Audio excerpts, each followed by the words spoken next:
So I grew up in eastern Arkansas, my family's farm. My hometown, Lexington, Arkansas, with population 268, you could probably get all of Lexington, Arkansas inside this building right now. And 90% of us will be related. That's a really cool thing. So my grandparents are survivors of the Great Depression. They had 7 children, 14 grandchildren, 33 great-grandchildren. We stopped counting there because there's a lot of great-great-grandchildren. But my granddad started a very successful farming operation over there. And he became probably one of the most knowledgeable guys in agriculture in the area. I've watched him with his rusty pocket knife dig into the ground and find a seed, and he was able to tell you with almost 100% certainty if that seed was going to come up or if it was going to need to be replanted. And he could also walk up to a cow, open its mouth, look at its teeth, and tell you how old that cow was. That's pretty. You try that. He also had a way of nudging a cow, and he could tell you if that cow was pregnant or when she was going to deliver, too. It's a pretty interesting deal.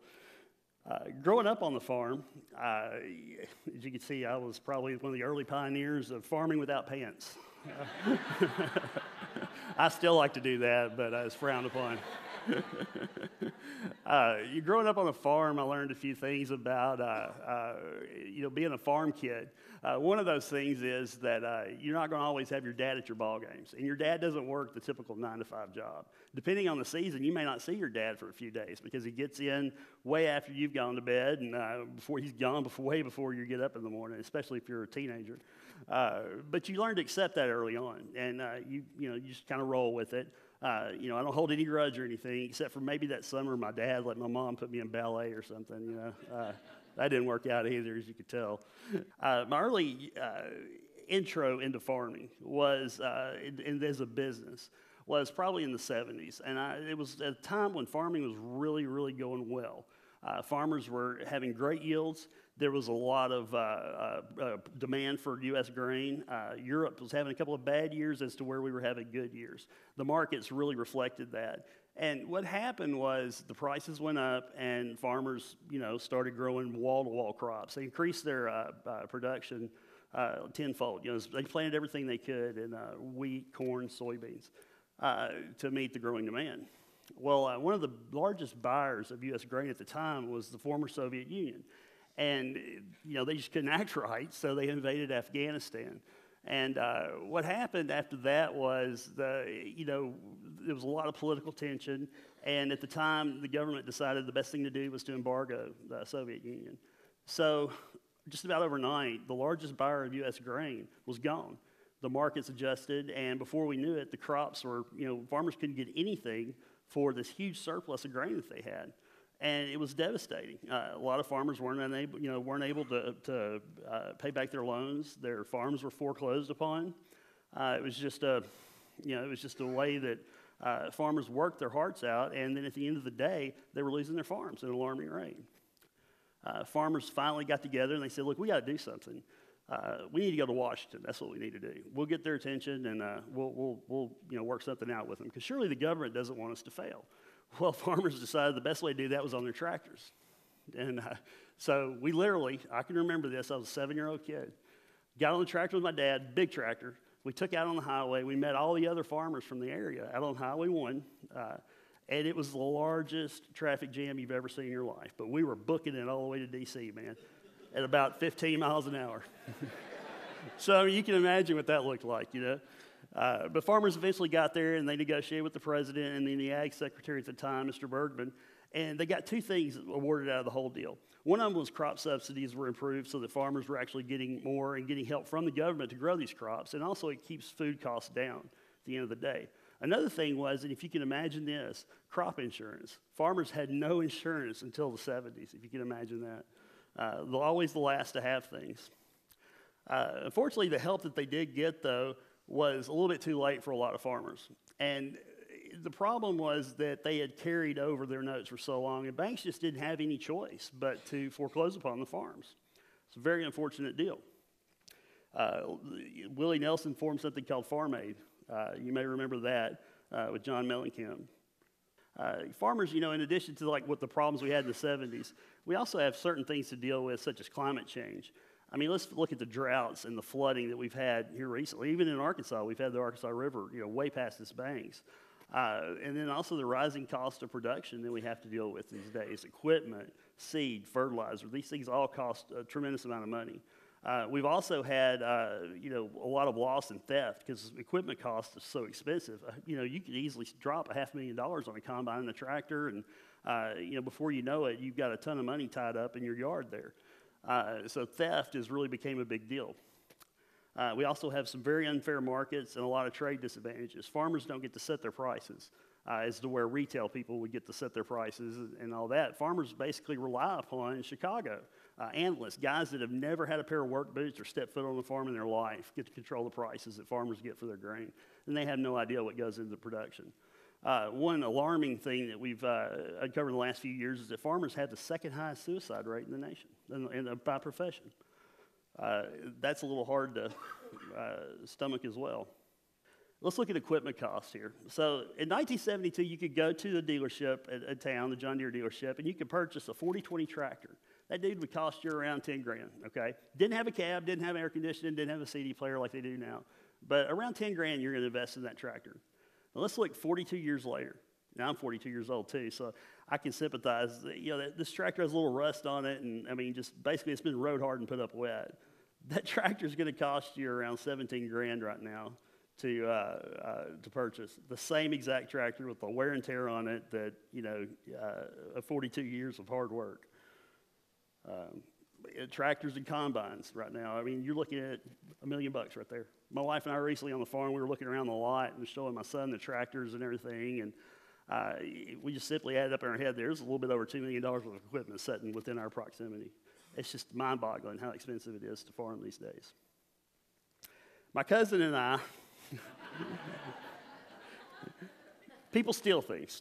And one night, I remember, this has been a while back, a long time now. So we heard, we had some farm chemicals stolen from our shop, and farm chemicals are very expensive. The very next night, and I lived right beside our farm shop, I heard a noise, and I saw some headlights out in front of our farm shop. So my cousin and I jumped up, and I said, "Man, we got them. Come on, come on." I mean, we're in our tidy whities. We're in bed. It's 2 a.m. We grab shotguns, we jump out in my truck, and we take off after this car or truck that we saw in a lot of the shop there, headlights. We chased them around the curve. I mean, they were on Rohrscheib Lane. We had them, man. And we got him around the corner there, and I ran him off the road. We jumped out of the truck with shotguns, ran up to this guy. I'm yelling, and he's raising his hands, and he goes, "I don't know anything about farm chemicals, We got shotguns. We're in our underwear. It's like a missing scene from The Deliverance, But I checked his vehicle out, and it was loaded from top to bottom with Arkansas Democrat Gazettes. It happens, To this day, we have a hard time getting the paper delivered. But, farming also, there's just a ton of, farmers just have, I mentioned, an unfair trade advantage. So in 1866, a farmer went to market, he sold his wheat for $2.06 a bushel. In 1966, a farmer, this is 100 years later, this farmer goes and he gets $1.63 a bushel for his wheat. Now, that's mind-boggling. And when you consider that a box of cornflakes in 1914 was 10 cents. It was 10 for $1, cornflakes, You go now and it's over $4, So you look at that jump and you try to correlate that to what the farmer's getting for his corn, has it jumped? No, not so much. This truckload of wheat that you're looking at right here. Now I posted this on Facebook last night and it kind of blew some people's minds. You can get approximately 42,000 loaves of bread out of this truck. It's around $84,000 that you're going to make off this wheat. That farmer that grew that wheat, planted it, harvested it, had all the equipment to do it with, he made $5,200. So how are we doing, though, when it comes to feeding the world? That's ultimately the farmer's job, right? Every day, 25,000 people die from starvation and malnutrition. 5 children die every minute. Hunger kills more people than AIDS, cancer, tuberculosis, and malaria. The world's richest 20% of the population, and that would probably include us in this room, we consume 80% of the world's food. Not all of us, but the poorest 20% only get 1.5% of the food. A big problem is 20 to 50% of the food that we produce is wasted, doesn't get consumed. But we produce enough food, though. The farmer's doing his job to get 2,700 calories per day per person on this earth. That's a lot of food there. Unfortunately, most of the corn that we grow that you see on these roadsides as you travel through the state, the majority of that goes toward ethanol production.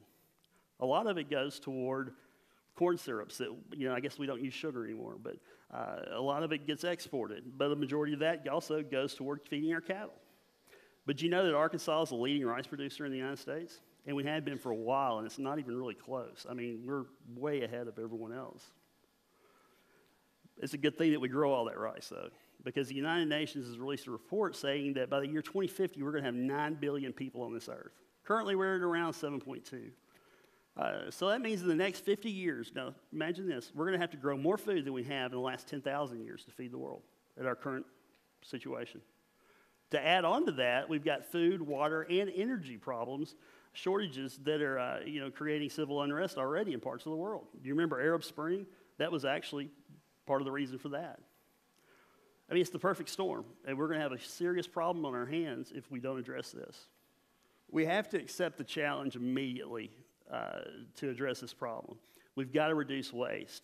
We've got to work together. That means the United States working with other countries around the world, especially the third world countries, Africa, different places where they don't produce enough food now to get by.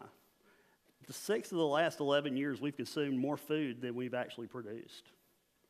We've got to make sure that our farmers are profitable, too.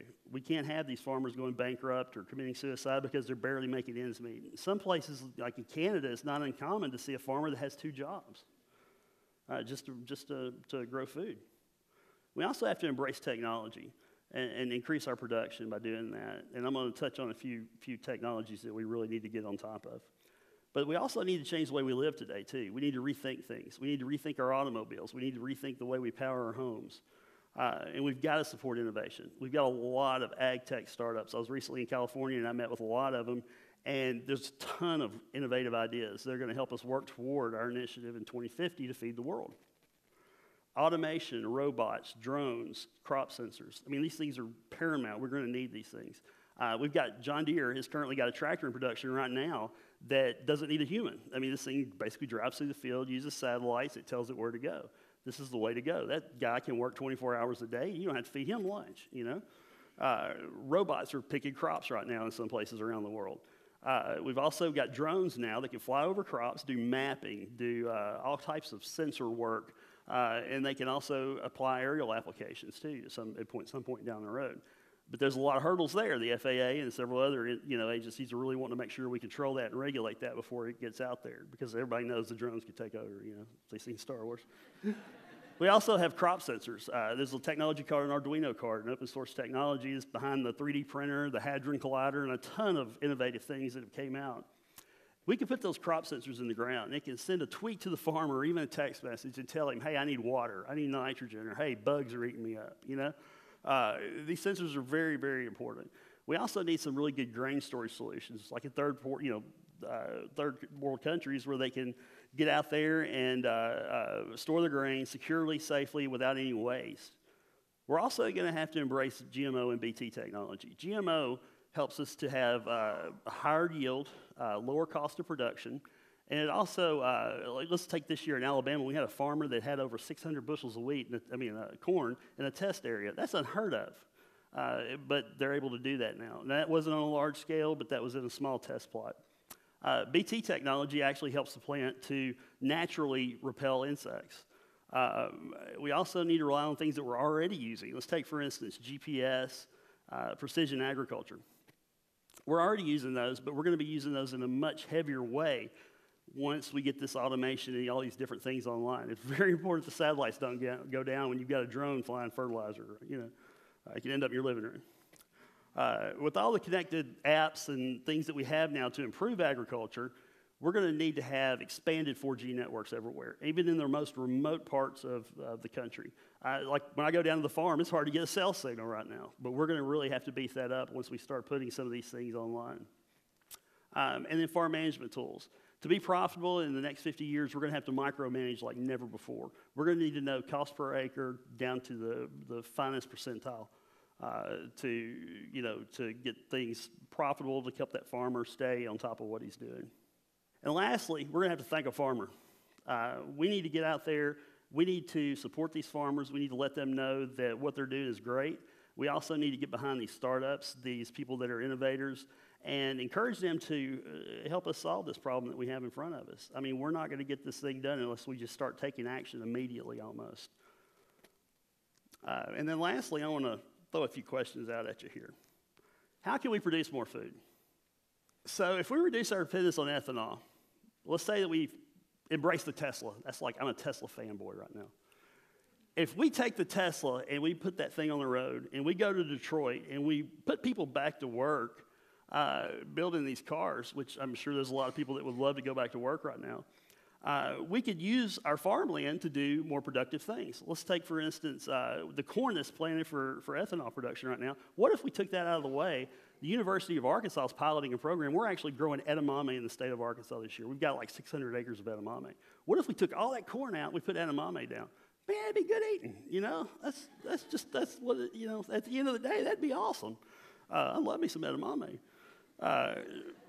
But to do that, we've got to get rid of these gas-guzzling cars. And we've been saying this for, how long now? I mean, 100 years? It's been ridiculous. So we've got to get motivated. We've got to do it, or the world is going to starve, Another thing, too, is, I mentioned earlier, high cost of energy. Well, what if we all had power walls in our home? Take a Tesla product again. For $3,000, you can power your home. I mean, that's incredible. I mean, you can, in some homes, granted, it may take 2 units. That's $6,000. The battery in those things lasts 10 years. Get your energy bill out and see if that doesn't work out for you.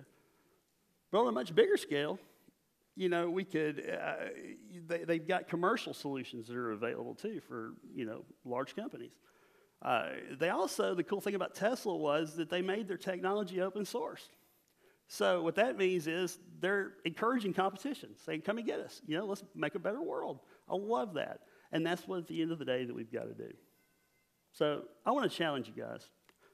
Think of other ways that you yourself can help save the world, okay? Do you waste food?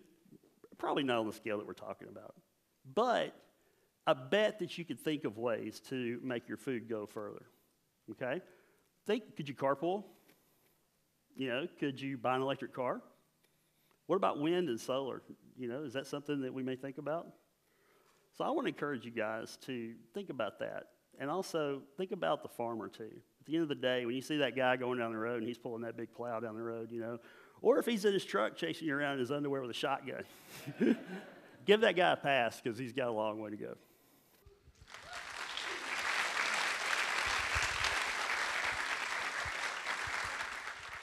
All right, so tell me, you mentioned to me at one point, you talked about Tesla and a project that they have in Texas. Can you elaborate on that a little bit? Right now, we're just so hooked onto the grid right now with electricity. But Tesla could take a spot. If you take the state of Texas, it has a little square here at the top. If you just cover up half of it, a perfect square at the top, tiny little area, that's all the surface area that Tesla needs with panels to generate enough electricity for the entire United States. That's mind-boggling. So get a hold of your legislator. Tell them you want a Tesla plant in Little Rock. And let's do this. So what's the projected time frame on that project being completed, and what's the scalability of it? How soon could we expect to see that? I don't know. I mean, I just saw it released the other day. They were talking about it at a talk similar to this. But you have to think with a company as progressive as that it wouldn't take long. And if we get behind it with all the smart people, I mean, we just flew by Pluto the other day, and we all know Pluto's not even a planet, So, I mean, at the end of the day, we got smart people here. We could do that, I mean, I don't know how many more planets we're going to do a flyby on, but that may be something we could devote some energy toward, Thanks, Cotton. I really appreciate it. It's a great talk.